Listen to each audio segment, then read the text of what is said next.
lui, c'est un préfet. Et lui, c'est un président. Le préfet, lui, il loue le matériel de défense pour défendre sa patrie. Et le président, lui, il paye sans crédit le matériel de défense pour défendre ses concitoyens.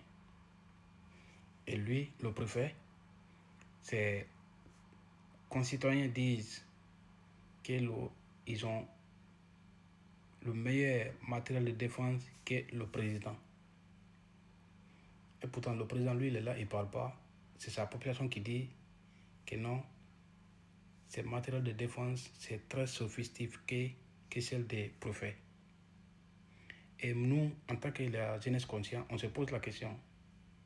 On pose la question au préfet.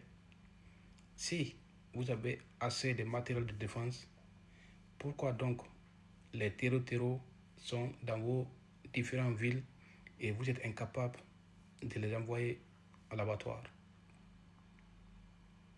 Parce que tout simplement, vos soi-disant matériels de défense, vous ne payez pas, seulement vous louez avec l'impérialisme. Et le président, lui, il ne loue pas, il paye pour défendre. Pourquoi il ne loue pas? Parce qu'une fois que tu loues les matériels de défense, tu ne peux utiliser même une petite balle sans leur autorisation. Et c'est eux qui financent les personnes dont vous les combattez. Ils refusent que vous envoyez l'un des employés à l'abattoir. Oui. Donc, voilà pourquoi le président refuse de signer un contrat de location de matériel militaire. Il y a tout dernièrement, le préfet a envoyé un avion d'espionnage, c'est le président, et le président a bloqué cet avion de préfet.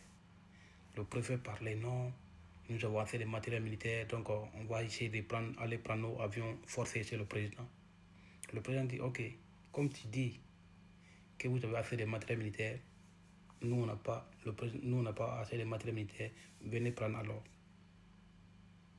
Et puis, comme vous avez dit ça, donc on va vérifier la boîte noire de l'avion du préfet, car nous sommes conscients que non, cet avion ne vous appartient pas seulement. Ils ont mis le logo des pays des préfets, fait croire à l'opinion nationale et internationale que ça appartient au préfet, et pourtant ça appartient au gars là.